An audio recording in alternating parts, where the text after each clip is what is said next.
German سفیر کی وفد کے ہمراہ مولانا فضل الرحمان کی رہائش گاہ آمد۔ خطے کی سیاسی صورتحال، افغانستان و فلسطین، قیام امن، انسانی حقوق اور پاک جرمنی دو طرفہ تعلقات پر تفصیلی تبادلہ خیال۔ تفصیلات کے مطابق پاکستان میں متعین جرمنی کی سفیر اینا لیپل نے وفد کے ہمراہ جمعیت علماء اسلام کے سربراہ مولانا فضل الرحمان کی رہائش گاہ پر ان سے ملاقات کی ہے۔ ملاقات میں خطے کی مجموعی سیاسی صورتحال، افغانستان کے حالات، امن و امان، انسانی حقوق، فلسطین کی صورتحال سمیت اہم علاقائی و عالمی امور پر تفصیلی تبادلہ خیال کیا۔ ملاقات میں پاکستان اور جرمنی کے دو طرفہ تعلقات اور باہمی دلچسپی کے مختلف امور بھی زیر بحث آئے، جبکہ خطے میں امن و استحکام کے لیے درپیش چیلنجز اور ان کے ممکنہ حل پر بھی گفتگو ہوئی۔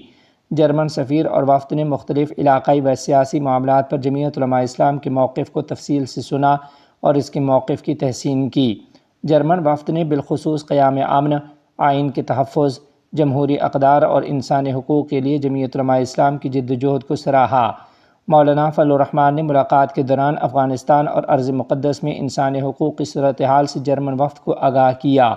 انہوں نے خطے میں پائیدار امن کے قیام، عوام کی بنیادی حقوق کے تحفظ اور تنازعات کے پرامن و سیاسی حل کی ضرورت پر زور دیا۔ جرمن وفد نے افغانستان اور ارض مقدس سے متعلق معاملات کے مثبت، پرامن اور قابل قبول حل کے لیے دلچسپی کا اظہار کیا اور اس حوالے سے مختلف پہلوؤں پر تبادلہ خیال کیا۔ ملاقات میں اس امر پر بھی گفتگو ہوئی کہ خطے میں پائیدار امن اور استحکام کے لیے مکالمے، سیاسی عمل، آئین و جمہوری اصولوں اور انسانی حقوق کا احترام ناگزیر ہے۔ جرمن سفیر کے ہمراہ فرسٹ سیکرٹری برائے مائیگریشن، انسانی حقوق اور قانون کی حکمرانی اور اینا Emmanuel communication and political section بھی موجود تھیں، جبکہ جمعیت علماء اسلام کی جانب سے سینیٹر کامران مرتضیٰ، ضیاء الرحمان اور ابرار ملاقات میں شریک تھے۔